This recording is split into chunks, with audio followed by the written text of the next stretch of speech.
A little bit about me. I've worked in the healthcare sector in my previous role, helping companies to develop their export strategies and find distributors overseas.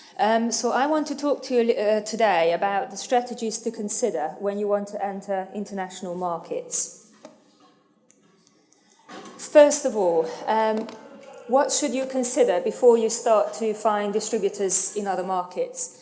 How will you develop your own strategy for international markets? Will you have a team put together to look at your international branding strategies? Will you work with agents? Will you work with distributors? How will you develop your product? Will you sell the same product to all the international markets, or will you vary your product depending on where you are selling? Areas to consider are, not every product will work in every market. It will very much depend on the country's tastes, on the individual customer's tastes in that particular country. Things to consider, quite the obvious ones like colour. Colours have very different connotations in different markets. So you think one colour works in one market. In other markets, it's completely the wrong colour to go for. For example, white, which is an okay colour in Europe. In white in the Far East represents death. So there's lots of things to consider before you actually approach an international market and you want to introduce your product. Marketing. How will you sell your products overseas? What will be your pricing strategy?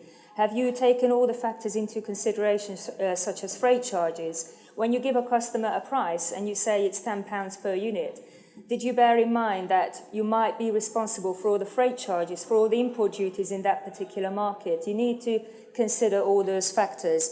And operations, are you going to sell direct to an overseas market? Or are you going to appoint exclusive distributors who can look after all the returns for you, can look after all the pricing issues for you, any problems that can happen in that market, but then you've got no control over that product in that market. I'll give you an example. In my previous role, when I worked in healthcare, we wanted to sell our products in Germany. And we had a distributor in Germany who was very keen to sell our products. But we found out later that actually the only reason they took on our product range was to keep it out of the market because it was so competitive. So when somebody comes to you and says, I'm so excited about your product, it's absolutely amazing. If you're a new sort of brand that's launched, that's great when somebody tells you that, but just bear in mind what their intentions are. Get them checked out properly by UKTI and visit the market regularly. Talk to the retailers, talk to the dealers, talk to as many people as you can about your potential distributors to make sure that they are genuine. Okay, exporting, barriers and benefits. Can any of you give me an example about the advantages of exporting? I want to make this a little bit more interactive because I'm hoping that there are some people amongst you who have exported already. Okay, what are the advantages? What do you think are the advantages of exporting? Anybody? More sales. Okay, absolutely. So if you just concentrate on selling in the UK, that can be a big issue because what happens if there's a massive budget cut in a certain sector? If one of your biggest department store chains in a certain market goes bust or stops selling that range, and they were your biggest buyers, it's going to be a huge problem because you're going to have to replace those sales somehow. So it's very important when you export that you allocate your risk in various markets. So exporting is great because you're not just depending on your home market for sales. You've got various distributors in various markets. So immediately your risk is minimized. Could you give me any other examples of why exporting is great? Anybody? Yes? It gives you more exposure of your brand literally into another country. Exactly. So when you work with international distributors, people will get to know you. You develop your brand, you become an international company. And that's absolutely amazing because it develops your own brand automatically. So it's very good to actually develop your international marketplace because immediately will improve your brand exposure. There are some barriers as well to exporting as well, though. Can you think of any problems you've encountered over the years? Anybody who has exported in the past? different countries have different labelling requirements and packaging requirements and Yes. sizing requirements. So sometimes it's basically different labelling for each country, different sizing for each country. I think if you're clever, you find one label and put the whole lot on, like I guess the Yes. Zara group do. Yeah, that's a very good point actually, because you find that sizing can be different. So if you want to bear all those factors in mind, it's going to add on quite a lot of extra work to your operations to make sure all the sizing is correct, all the colours are correct. So there's lots of things to consider. Also freight and import duties. You think when you're selling to a customer in Japan or China, easy peasy, we just send the goods out, that's it. Well, you need to be aware that there might be some import duties that apply in that country. So when you set your pricing, make sure that you account for those, that you don't get caught out unexpectedly. Okay, we're going to move on now to the next slide. So we talked a little bit about these areas and also about various, so whether you'd work with agents or distributors. So we're now going to look at why you choose a certain market.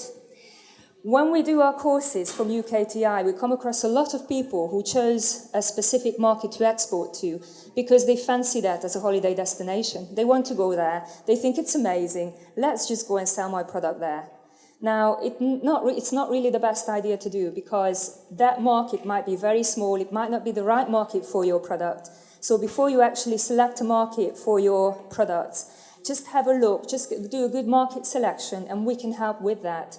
So our jobs as trade advisors is to help you select the right market for your product, ones that will justify all the marketing effort that you have to do in order to get established.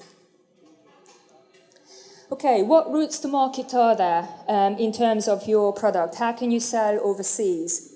One of the ways is through indirect exporting. And you might be doing this yourself, actually, at the moment.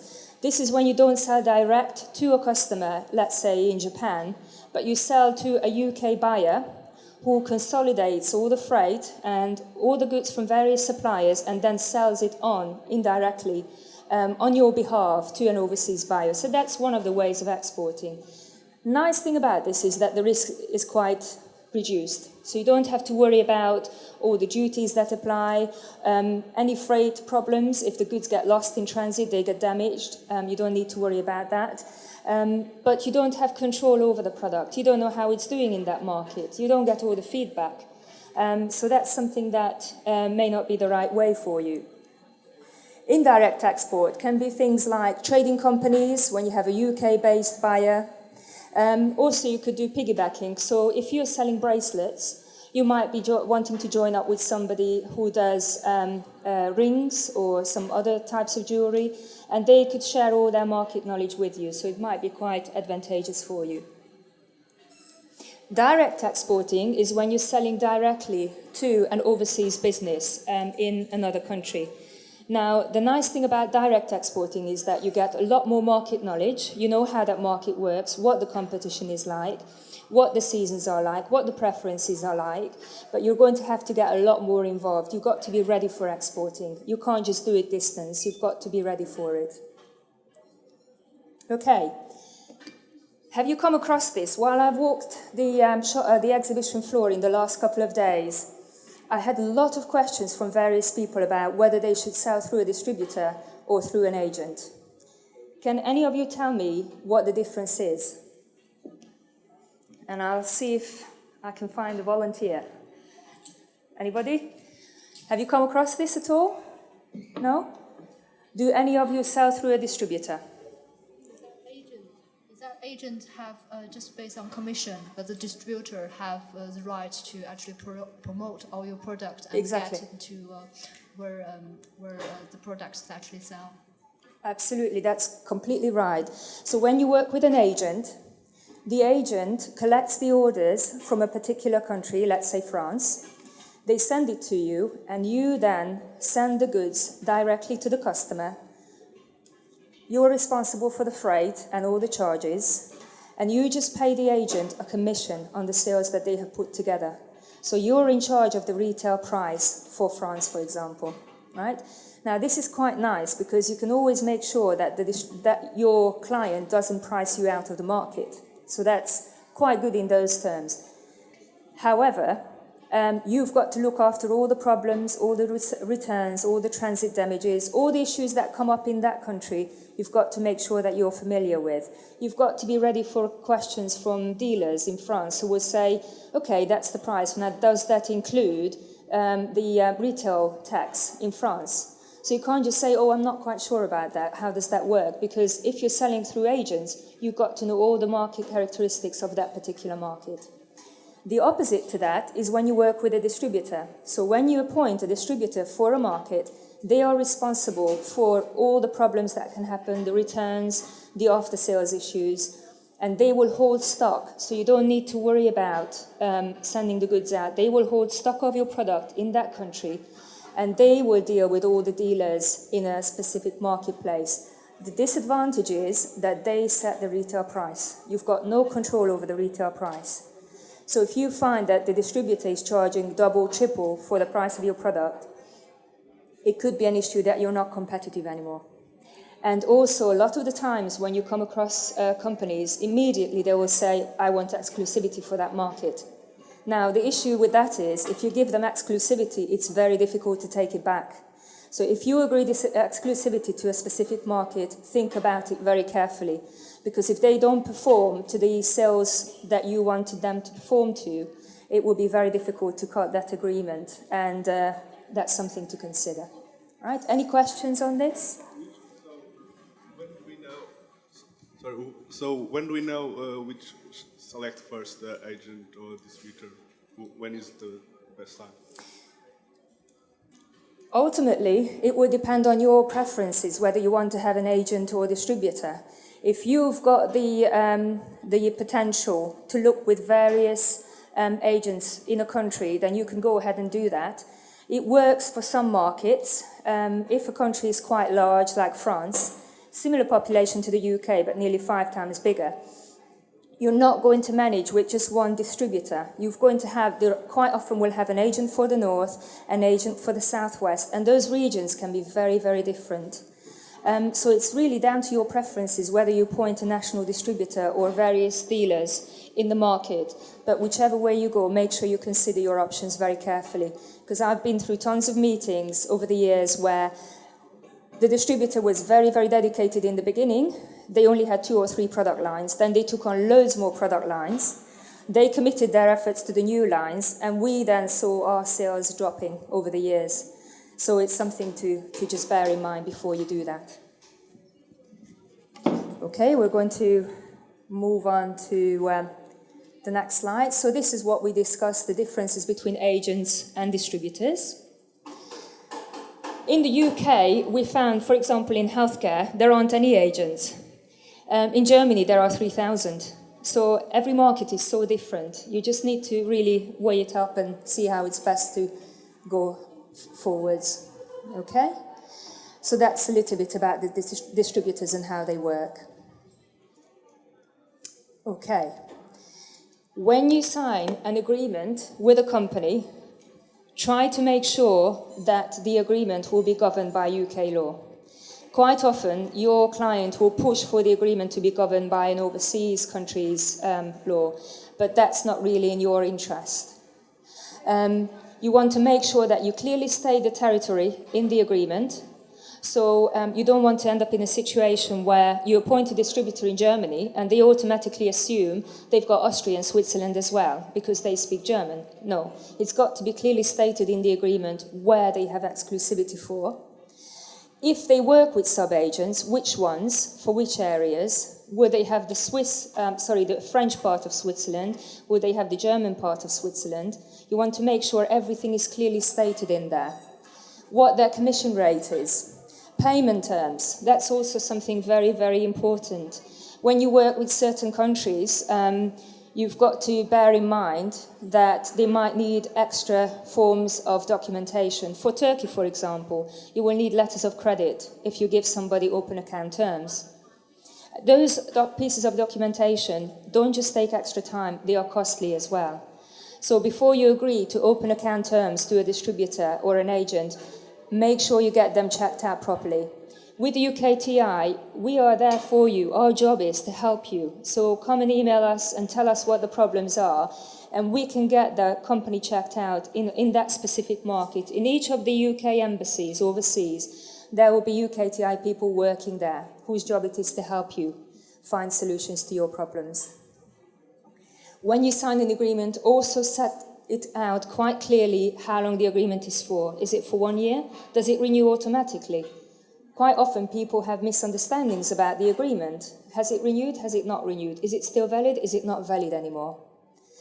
Also, what levels of authority people have. Can they subcontract under the terms of the agreement? Can they appoint agents for sub-regions in that country? And it's also a really good idea to actually put in the contract a little bit about targets, because you don't want to give somebody exclusivity for a market, and then in the first year they do really well, and then 2-3 years later they hardly perform, they hardly bring in any sales for your product. So if you put in a little bit about sales targets, you can actually make them accountable for that area, and if they are not performing, you can then bring that up in your review meeting with the distributor saying, you're not really reaching the levels that I would have hoped for, so can we discuss this? Okay. We talked already about agents and distributors and how to really review your relationship with them. The only thing I can advise to you is just try to have regular meetings with your customers. If you lose contact with them, sooner or later things will not really go in the direction that you would have hoped for. So really the best thing I can recommend to you is make sure you talk to them regularly and don't just email them. People in Europe, in other parts of the world, they much prefer talking to you over the phone. Meet them in person. I cannot emphasize to you how important it is to see people face to face. Take that step, go and see them in person. They will really appreciate that. And that's how you develop a good relationship with a distributor. See them at every opportunity, and they will value the effort that you put into that work. Okay, are any of you familiar with trade terms, with Incoterms? Have any of you, throughout the course of this exhibition, given a price out to an overseas customer? No? Hands up if you have. Have you discussed prices, anybody? Hands up. Nobody's discussed prices? No? Okay. Well, I've talked about prices with somebody this morning. When you talk about the prices of your products overseas, you need to make sure you actually state the freight terms, because if you don't, it's not clear and it's going to cause problems to you later on. The most beneficial trade term to use from your perspective is Ex Works, which is the first one. With that term, all you have to do is make your goods available for your customer to pick up. As soon as you've notified them that the goods are ready for collection, the goods are then due for payment. So if you offer them 30 days, they are due for payment in 30 days. You don't have to do anything else, right? So if your customer collects the order, and let's say they get damaged in transit, or it gets lost, or there's any problem with it later on, they are responsible for that issue, because you've clearly stated Ex Works, right? The opposite to that is delivered duty paid. Delivered duty paid is that you have to arrange the shipment for that product to your customer. You have to pay the freight charges. You're responsible for insurance for that product. So if anything happens during transit, it's your responsibility to sort it out. Also, if there are any import duties applicable in that market, you have to pay it. So don't get caught out by not knowing about the freight terms. Make sure you're familiar about the freight terms. Okay? Any questions about these so far? Have you used the freight terms before? The Incoterms? Yeah. Okay.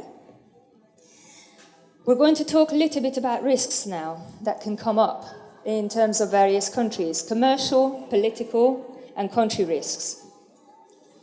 Commercial risks. What happens if your customer doesn't pay? Have you got credit insurance?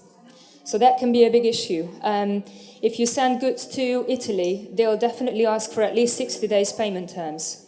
In the UK, 30 days, more or less okay. Italy, 60, 90. But I can tell you, I've had an example from Greece where a €15 invoice took 12 months to pay. So it was absolutely incredible. So payment terms, always a very important issue. Overdue payments, how are you going to chase your customer for overdue payments? Have you got anything in place to sort out those issues? How are you going to promote your brand? Have you got your brand registered? Are you planning to sell in China and you haven't yet registered your trademark?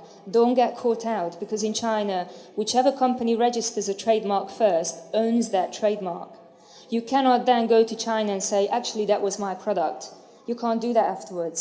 You've got to be the first person to register your brand, otherwise you're going to lose the trademark to your product. So make sure you're aware of all the specifics in a certain country. This doesn't really apply so much, I guess, in terms of fashion and jewellery and giftware, but political risk can be quite important as well. What if a country that was one of your best customers suddenly has a government change, somebody from that specific buyer or department store chain leaves, you then don't have the crucial customers anymore to supply to. Changes in laws, they might apply much higher import duties to a specific type of product, so then your product becomes too expensive to sell in that country. Exchange rate variations. Are you selling to continental Europe, anybody? Anybody selling to Europe? No? Well, you might have come across the issues of the euro getting much stronger in recent years. Do you remember a few years ago it was nearly on par with the pound? So £1 was about €1. It was absolutely shocking. And nowadays, a pound is about 1.4 euros. So if you're selling to continental Europe, your products have become much more expensive. How can you eliminate that risk? Do you have a price list in euros? Do you have customers who can pay you in euros and your suppliers? You might be able to eliminate that risk if you do forward contracts, so you agree the exchange rate with your customer. So you say, okay, whatever happens to the euro over the next 12 months, my price list is this in euros, and that's it. We're both going to stick to that. Until you fix your exchange rate, you haven't fixed your price, because the exchange rate can vary so much. It can really catch you out. Okay, we're now going to move on to this funny little picture. So don't get in a situation where inflation is so bad, people will have to bring a ton of money to your table to pay for your products. Make sure the exchange rate is set in your agreements. That's just a few more elements of financial risk and what can happen in terms of exchange rates. So if you want to have a little bit of a look at that. And even if a customer pays you really well for 6 months and you think, great, this is going really well, I'm going to now offer them open account. Unfortunately, you can still get caught out by people then suddenly changing their mind, placing a big order, and you think everything is great, they've got great performance over the last 6 months, I can trust them. They suddenly place a massive order and disappear. So just be very careful before you agree to special requests from your overseas customers. Okay, key points to consider when getting started. Talk to all the people and all the specialists who are there. Talk to your chambers of commerce. Talk to UKTI. We have sector specialists looking after clothing, fashion and textiles. We've got a team in London who look after this sector and throughout the whole country as well. So I'm based in Yorkshire, but wherever your company is from, wherever you're based in the UK, there will be trade advisors there in your region who can help you. You can have meetings with them. Any problems you encounter, you can ask them for help. That's what we are there for. So never sort of hesitate to come to us for help. Okay, and always try to help for your export expansions. You can get really caught up in export. You think, I'm just going to do an exhibition and it's going to be great and then we'll see how we get on. Well, you might get absolutely amazing feedback at the exhibition and you might have 15 people coming to your stand wanting to be your distributors. Are you ready for that step? Have you got somebody in your company who knows about export, who can look after all your export documentation and freight? So make sure you plan for your exporting activities. Don't just suddenly jump into it. We have lots of workshops at UKTI. We've got various programs that are there to help you develop your exports. I don't know if you're familiar with any of these, but one of our sort of starter workshops is called Passport to Export. Passport to Export is a 12-month program where you are put in touch with a trade advisor. You have regular meetings with that trade advisor. And then you can also attend various workshops and seminars, things like Chinese business culture briefing. China has now one of the largest marketplaces in the world. They've got a massive potential for fashion and textiles and jewellery and giftware. They've got a huge range of middle-income consumers. They've got absolutely amazing e-commerce platforms. So make sure you have a good look at China because it offers UK exporters fantastic potential. Intellectual property rights. Have you got your trademark registered? Do you have just the UK trademark or do you have a European trademark? How are you going to sell in the US? Have you looked into that? International exhibitions. Do you want to exhibit at an overseas exhibition? Have you been to that exhibition yet? Don't commit to an exhibition before you walk the exhibition floor. It might not be good, might not be the right exhibition for you. Make sure you attend it first, see what it's like, and then commit to it, because they can be very expensive. From experience in the past, we've often paid out £20,000–30,000 to an international exhibition. It's very costly. And if you're not bringing in the orders afterwards that you would have liked, how are you going to recoup that cost? It's very expensive, so make sure you weigh up the benefits before you commit yourself. Transatlantic business development. Do you want to sell your goods in the USA? Whereabouts are you going to sell them? The US has 300 million people population. Every state is different. Preferences, tastes and culture can be completely different from the East Coast to the West Coast. Somewhere like Texas has got population just as big as Italy. So make sure you don't look at the US as just one country. It's got several states and each state can be different. The internet. Are you selling through the internet at the moment? Anybody? Great. Is your website a .co.uk website? Is it a .com website? Okay. It's a Chinese Taobao website. That's quite a popular platform. Okay. What can be a problem, do you think, when you just have a .co.uk website? That's just limited to UK market. Why? Why do you think it's limited?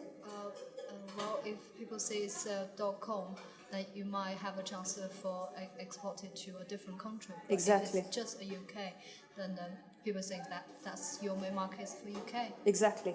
When you have a .com website, international search engines will prefer your product because you will come up in searches much better. If you're not on the first page of Google, you're not in the right place. Make sure your website is a .com website, not just a .co.uk website. If the website is still available, xyz.com, whatever your company name is, try to reserve it. Make sure you got your product set up in a .com website. It will give you much better results in Google searches. On average, people spend 7 seconds on a website. You don't have a second chance to come up on the first page of Google. Make sure you reserve your spot. You want to be seen in searches in China, in India, in Germany, in France, all over the world. So make sure you have got a .com website. If you have a facility to get your website translated into other languages, French, German, Italian, whatever, go for that. Because it will make the website work for you in amazing ways.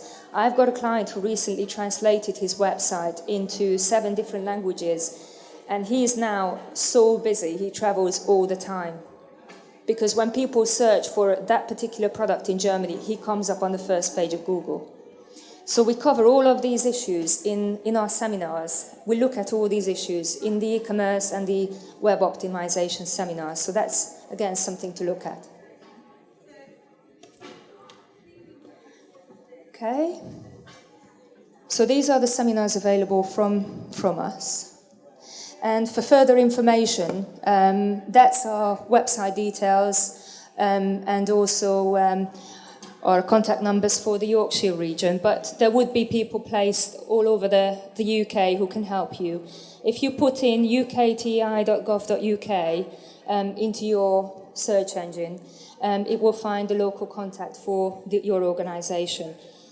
I'll talk to you a little bit about funding as well, because for any UK company, if you're a UK exporter, we have tailored programs to help you export.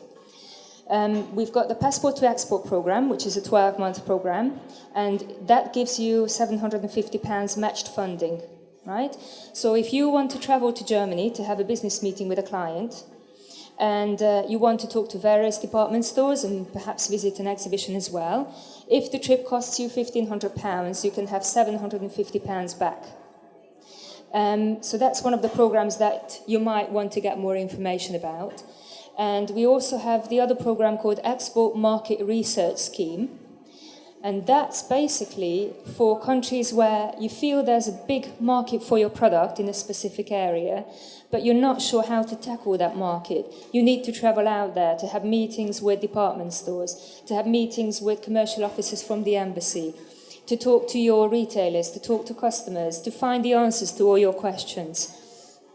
That particular program can give you up to £5,000 matched funding.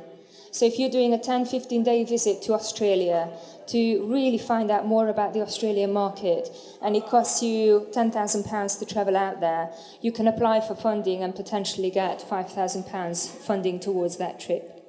So we do have lots of funding programs to help British companies export. That's what we are there for. So make sure you use us, because our job is to help you reach your potential in international markets. Okay? So good luck to all of you, and thank you for your attention.